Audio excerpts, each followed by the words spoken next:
Frank Runninghorse. I'm a founding member of the Oscar Grant Committee. We formed right here in this very room, 2010, after the historic longshoreman work stoppage on October 23rd. There's a little poster right there where several thousand people gathered in the rain at the Oscar Grant Plaza, we call it now, in Oakland, after a longshoreman work stoppage. And that was the activist, look at there, heard me talking about it, fell right off. It was proposed by our Vice President, Joe Biden, many years ago. Okay, he's the one that first proposed that there be a police bill of rights, which gives special privileges to the police, okay, and allows the police to be gatekeepers of information that is collected during their investigations. Okay, so they collect a bunch of information, they collect a bunch of videotapes, and then they sit on the information and won't release it to the families. When that family's asked, we've won up on this against enrichment, where we've asked for the police report. Oh no, we can't return that to you because of the police bill of rights. So even the so-called liberal police chief of Richmond hides behind the police bill of rights to keep us from getting the information we need to get to the truth. Okay? So this police bill of rights has been passed in 17 different states so far, and they keep on trying to get it passed and more, which gives the police time before they can be interrogated. Now, if me and you commit a crime, first thing the police do is they haul us into an interrogation room, and they haul our buddies into a different interrogation room. They take quick investigations. They try to get us to contradict each other to get at the truth. Well, the police bill of rights prevents the police from doing that. Okay? They get a grace period of 72 hours before they can even be questioned.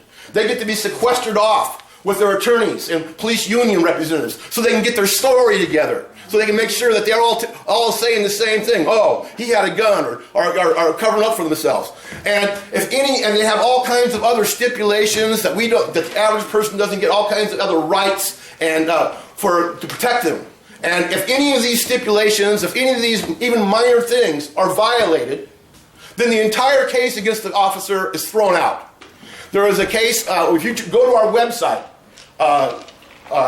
Oscar Grant, www.oscargrant.org, right? OscarGrantCommittee.org. Okay.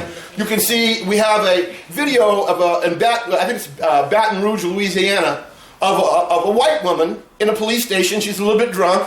The police tried to get her to sit down. She wouldn't sit down. Police turned off the video camera. The next thing they turned it back on, she's laying in a pool of blood with her head beat in, and a big, giant pool of blood, and she's unconscious in a pool of blood, right?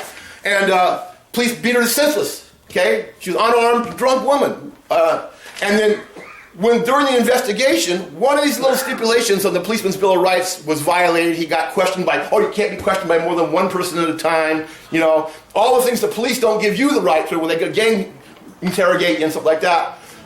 Then the entire case against this cop almost beat this woman to death, in the police station, was thrown out. In Baltimore, the mayor, remember the Freddie Gray case? Freddie Gray was killed, had his spine severed by a police beating, okay, and then allowed to die. The mayor of Baltimore said that every time she tried to investigate and find out about this, she ran into the police bill of rights as a roadblock, okay? So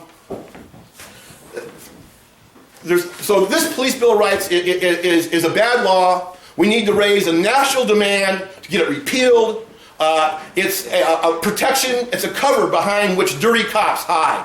It's a shield which they can use to protect themselves from the righteous investigations of the people and righteous anger of the people when they try to get in. There was a case in San Francisco, the Alex Nieto case, where because of the police bill of rights, it took over a year before the family could even find out which cop killed their son. So they hide the police's identity. They hide their records of wrongdoing. We need the Peace and Freedom Party to take a strong stand against this if you haven't already done so. Okay? And we need to raise this political demand far and wide across the country to repeal this bad law. Now, in Richmond, like I said, we've run into this. We've run into them hiding behind this police bill of rights. Even the so-called progressive police of Richmond hide behind it. Now, what we found also that these cops work oftentimes with the district attorneys. That's why the sister said we need indictments. Most of the times the district attorneys won't indict the police because they're in bed together. They work together, okay? They're both upholders of the status quo and the system, and so they often work together. And so what we need to do is like what happened in Cleveland, okay? Where in Cleveland they had a law that says that the public can bypass the district attorney. And you can take your evidence directly to a judge. And you don't have to go through a district attorney. And that's how they got the indictment on the police killer of Tamara Rice, the little youngster that was swinging on a swing that the police came in and killed because he had a toy gun in his hand. Okay? So we need to pass laws like that, and that's something else the Peace and Freedom Party should do. Should advocate legislation that we could bypass these district attorneys and take evidence directly to judges for indictments against these cops. Now, another thing that the Officer Grant Committee's been fighting for in Richmond is that we feel that there needs to be, anytime there's a police killing or a police shooting, there should be a public hearing to get to the facts. What the police want to do is they want to conduct the investigation. Oh, don't worry, we're going to conduct the investigation. Well, they don't. What we found out is they don't interview the witnesses that don't agree with them. The witnesses that even partially agree with them, or they change their testimony in the reports. They lie and tell false stories in the reports. And then once they get information, they get things, they hold on to it and they sequester it and they keep it from coming out.